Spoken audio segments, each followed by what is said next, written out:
This is one of my favorites, The Circus Ship by Chris Van Dusen. You have your favorites too? 5 miles off the coast of Maine and slightly overdue, a circus ship was steaming south in fog as thick as stew. On board were 15 animals who traveled to and fro.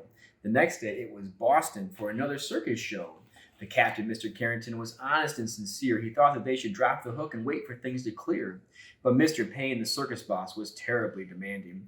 He stomped up to the helm where Captain Carrington was standing and screamed, "Don't stop, keep going. I've got a show to do. Just get me down to Boston town tomorrow, sir, by 2. Then came a crash, an awful bash. Things flew into the air. The ship had smashed into a ledge that no one knew was there. The shattered ship began to tip, then sank without a sound. The splashing, thrashing animals swam round and round and round. The captain said to Mr. Payne, "Pray tell, what shall we do? We can't just leave them here to drown. We've got to save them too." "The animals?" yelled Mr. Payne. "Why, sir, what are you, daft? It's me that you should rescue. Pull me up into the raft." "Now ferry me to safety, sir, before I die of cold." "Don't question me," barked Mr. Payne. "Just do as you are told." Through chilly water all night long, the animals swam on until they reached an island beach just before the dawn. They pulled themselves upon the shore, bedraggled, cold, and beat, then staggered to their village on weary, wobbly feet. The people in the neighborhood had just begun to rise, and when they saw those animals, they had to rub their eyes. They thought they saw an elephant, but wait, how could that be? And what's that little monkey doing in the cherry tree? Soon animals were everywhere and into everything. There's an ostrich in the outhouse. There's a hippo in the spring. There's a tiger in the tulips. There's a lion on the lawn. There's a python in the pantry. It went on and on and on.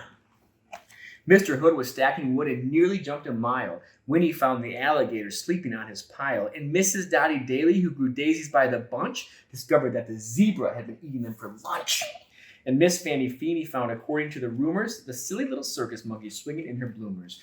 But everything changed quickly, like the turning of the tide. The night the Abbott shed caught fire with Emma Rose inside. From high above the Abbott's farm, the tiger saw the shed. The sight of smoke and fire triggered something in his head. He jumped through flames 1,000 times back in his circus days. So he ran past all the people and he leapt into the blaze. Then everybody panicked. "Help, help, what can we do?" When from the raging fire, something big burst into view. It was the most amazing sight, and everybody froze when they saw the tiger saving little Emma Rose. The tiger's risky rescue changed everybody's mind. The animals weren't bothersome, the animals were kind. And so they lived together, side by side they got along. It didn't seem like anything could possibly go wrong. Then, Little Red, the messenger, came running with the word. Apparently a circus ship had sunk, from what he's heard. "The animals are from that boat. They swam in from the bay. The greedy owner wants them back. He'll be here any day." So the people called a meeting, and they quickly hatched a plan. No animal that came ashore would sail off with that man. The next day, at the crack of dawn, a ship was at the pier, and up the lane marched Mr. Payne, whose voice was loud and clear.